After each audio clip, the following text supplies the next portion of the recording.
एक सिंहपुर नाम का गांव था।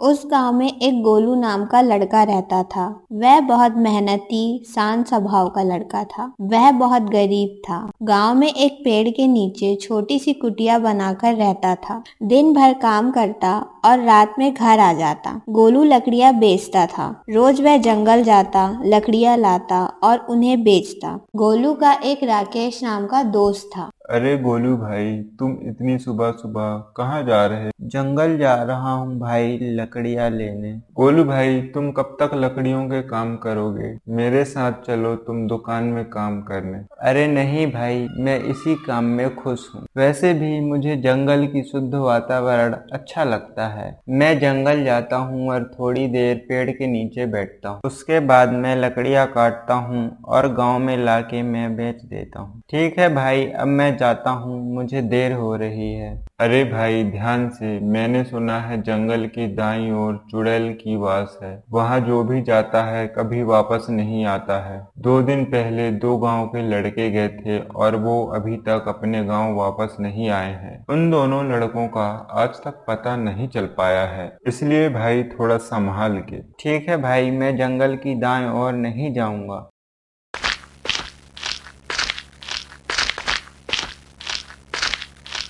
गोलू जंगल पहुंचकर लकड़ियां काटने लगता है। तभी उसे जंगल की दाईं ओर से कुछ आवाजें आती हैं। बचाओ बचाओ, मुझे बचाओ। तभी गोलू वह आवाज सुनता है। आवाज सुनकर गोलू डर जाता है कि इतने घने जंगल में लड़की की आवाज कहाँ से आ रही है। अरे, ये तो किसी लड़की की आवाज है और जंगल की दाईं ओर से आ रही है। और राकेश ने बताया था कि जंगल की दाईं ओर चुड़ैल का वास है। मुझे नहीं जाना चाहिए। इतना बोल के वह फिर से लकड़ियां काटने लगता है। तभी फिर से आवाजें आती हैं। गोलू फिर से आवाज सुनता है। गोलू को यह लगता है कि कोई मुसीबत में ना हो, इसीलिए वह बिना देरी किए वहां चला जाता है जहां से आवाजें आ रही थी। गोलू वहां जाकर देखता है तो वहां कोई नहीं होता है। अरे, यहाँ से तो अभी आवाज आ रही थी, पर यहाँ तो अभी कोई नहीं है। गोलू को वहां कोई दिखाई नहीं देता है, इसलिए वह वहां से वापस जा रहा होता है। तभी वहां देखता है कि वहां तो बहुत अच्छी और मोटी लकड़ियां हैं, इसलिए वह सोचता है कि यहाँ की कुछ लकड़ियां काट ली जाएं। अरे, यहाँ तो बहुत मोटी लकड़ियाँ हैं। मैं इन लकड़ियों को काट के ले जाता हूँ।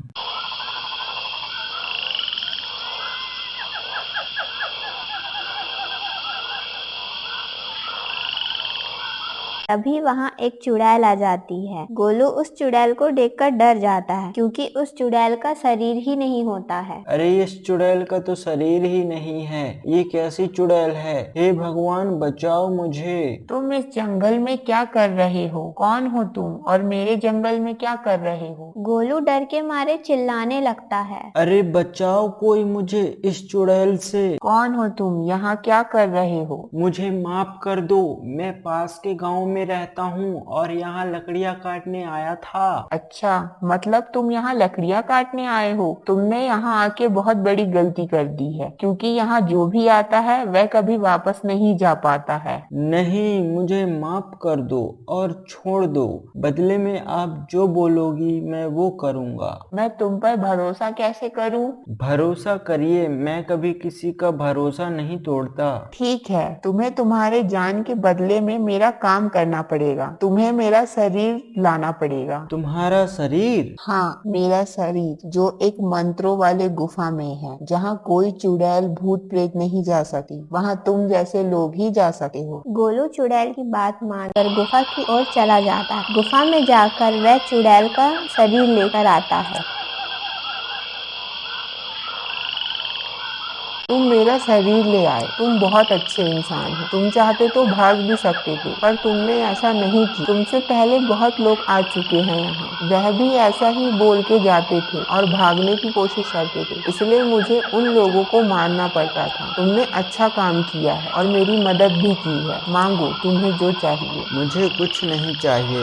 वैसे तुम चुड़ैल बनी कैसे? मैं भी एक मेहनती और काम करने वाली लड़की थी। मैं भी लकड़ियों का काम करती थी। एक दिन लकड़ियाँ काटने इस जंगल में आई तो मुझे कुछ लोगों ने लूटने की कोशिश की। उन्हें मेरे पास कुछ भी नहीं मिला, इसलिए उन्होंने मुझे मार दिया और मेरे शरीर को ले जाके गुफा में कैद कर दिया। और मुझे मुक्ति न मिलने के कारण मैं चुड़ैल बन गई और इस जंगल में तब से भटक रही हूँ। पर आज मुझे तुम्हारे कारण मेरा शरीर मिल पाया है। अब मुझे मुक्ति मिल जाएगी और हाँ, आज से यह जंगल तुम्हारा है। तुम यहाँ आकर लकड़ियाँ काट सके हो।